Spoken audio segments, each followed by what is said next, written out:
இங்கிலாந்து அணியின் கேப்டனான நானும் பயிற்சியாளர் மெக்கல்லமும் சிஎஸ்கே அணியின் தோனி பிளமிங் கூட்டணியை போலவே செயல்பட்டு வருவதாக பென் ஸ்டோக்ஸ் தெரிவித்துள்ளார். இந்திய அணிக்கு எதிரான முதல் டெஸ்ட் போட்டியில் இங்கிலாந்து அணி அசத்தல் வெற்றியை பெற்றது. இந்த மண்ணில் கேப்டனாக களமிறங்கிய முதல் போட்டியிலேயே பென் ஸ்டோக்ஸ் வெற்றியை பெற்றுள்ளார். இதன் மூலம் இங்கிலாந்து டெஸ்ட் கேப்டனாக விளையாடி 19 போட்டிகளில் 14 வெற்றிகளை பெற்று சாதனையை பெற்றுள்ளது.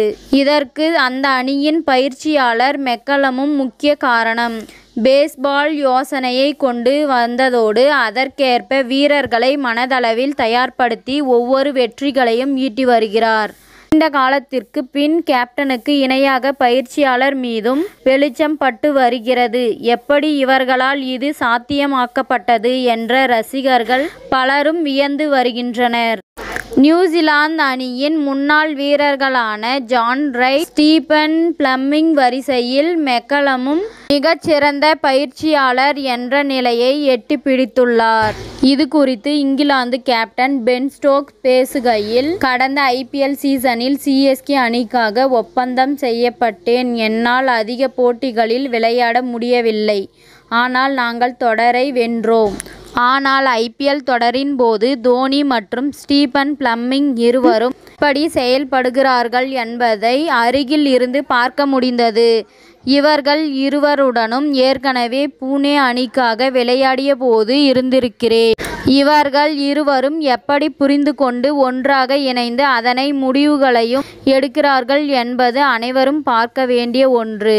கேப்டனாகவும் பயிற்சியாளராகவும் இருவரும் எடுக்கும் முடிவுகள் மீது எப்படி அவ்வளவு நம்பிக்கை வருகின்றது என்பதே ஆச்சரியமாக இருந்தது. அவர்கள் இருவருக்கும் இடையில் மிகச்சிறந்த புரிதல் உள்ளது. அதனை தான் இங்கிலாந்து அணிக்காக நானும் மெக்கல்லமும் செய்ய விரும்புகிறோம். தோனி மற்றும் பிளமிங் இருவரும் எந்த முடிவு எடுத்தாலும் அது அணியின் நலனுக்காகவே உள்ளது. அதேபோல் நானும் மெக்கல்லமும் முடிவுகளை எடுக்க முயற்சித்து வருகிறோம். அதுதான் எங்கள் வெற்றிக்கான அடித்தளமாக அமைகிறது என்று தெரிவித்துள்ளார். சிஎஸ்கே அணியை பார்த்து இங்கிலாந்து அணியின் கேப்டன் பயிற்சியாளர் கூட்டணி செயல்பட்டு வருகிறது பலருக்கும் ஆச்சரியத்தை ஏற்படுத்தியுள்ளது. அது மட்டுமல்லாமல் மெக்கல்லமும் சிஎஸ்கே அணிக்காக விளையாடுவார் என்பது குறிப்பிடத்தக்கது. இத்துடன் இந்த செய்தி முடிவடைகிறது. நன்றி, வணக்கம். மீண்டும் அடுத்த வீடியோவில் சந்திப்போம். மேலும் இது போன்ற சுவாரஸ்யமான செய்திகளை உடனுக்குடன் தெரிந்து கொள்ள தமிழ் சிறை சேனலை சப்ஸ்கிரைப் பண்ணுங்க. பெல் ஐகானை கிளிக் பண்ணுங்க.